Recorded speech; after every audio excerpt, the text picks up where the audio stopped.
Hi folks, welcome back to Mull in Dervig today, on location. My little girl's up here doing an activity day, so I'm tagging along and working from the north of the island. And today's message from Mull is following on some of the work we've been doing over the last few weeks about habit formation. And I thought it might be a good idea to actually just stop for a second and think about what a habit actually is, and how they are formed. Now, a habit's actually just a behavior that's repeated enough times for it to become almost unconscious. So during our lives, we sort of stumble upon situations where we have to solve a problem. We encounter situations where we need to think about the way that we respond.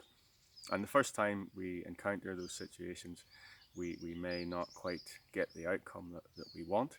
There's a little bit of trial and error going on. And during that time, there's quite a lot of brain activity going on. So high neurological activity as we try to find a solution and perhaps a reward that we're after. And I thought this is quite important to talk about because a lot of people, when they come to a program like ourselves, they're concerned that they won't actually have the time in their busy lives to adopt new habits, like say going to the gym, working out, being more active on a regular basis, or starting a new dietary program. And I think it's quite important that we focus on the benefit of forming new good habits because they actually save us time in the long run. Because as you find solutions to a problem and you start to carry out the same actions to get the predicted outcome. So, basically, you know that if you start to eat more healthy, then your weight will be easier to maintain, or you might actually start to lose weight. Then that action becomes almost unconscious. So habits really exist in our unconscious mind. That they're things that we do automatically through past trial and error. And the brain sort of logs that cognitive approach so that the next time that we have to react to it, we don't actually have to think about it. So if you think about it, it actually frees up time for ourselves. It speeds up the thought process.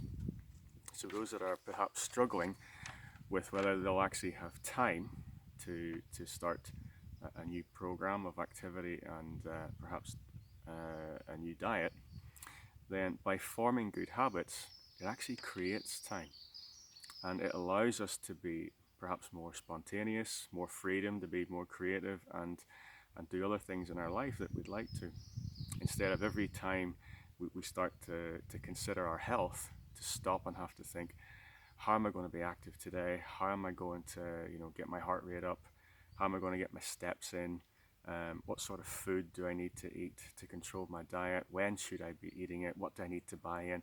All these things take up quite a bit of time, whereas natural habits that are formed, good habits, can have a huge beneficial effect in terms of saving us time. Now, all habits are formed from sort of four basic areas. What we're looking at is some sort of a cue, a craving, a response, and a reward. So the cue could be anything from a time of day to a specific sound, to engagement with certain people, the sight of something, particular music, anything can actually set us off. And that leads to a craving. And cravings are really what we desire. So when it comes to habit formation, it's the craving that we're looking for. So if you're a smoker, for example, you don't crave smoking, you crave the relief that a cigarette gives you. If your habit is eating chocolate bars, it's not the chocolate bar that we crave, it's that sort of euphoric hit of sugar and fat that we get in our brain. Or let's look at a good one. So, say riding your bicycle. If you're a cyclist, it's not actually riding the bike that's the craving. It's the feeling that you would get during that or afterwards. that big release of endorphins and that feeling of achievement that we get.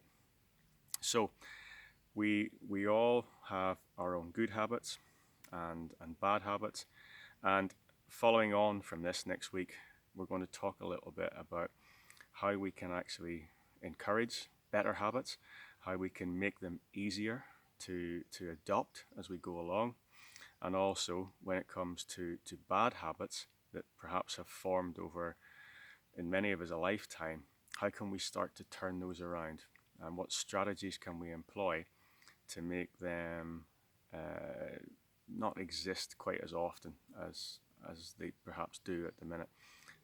How to make them a bit more unattractive, basically, and dial down that cue and craving and response and rewards that we tend to get from those bad habits.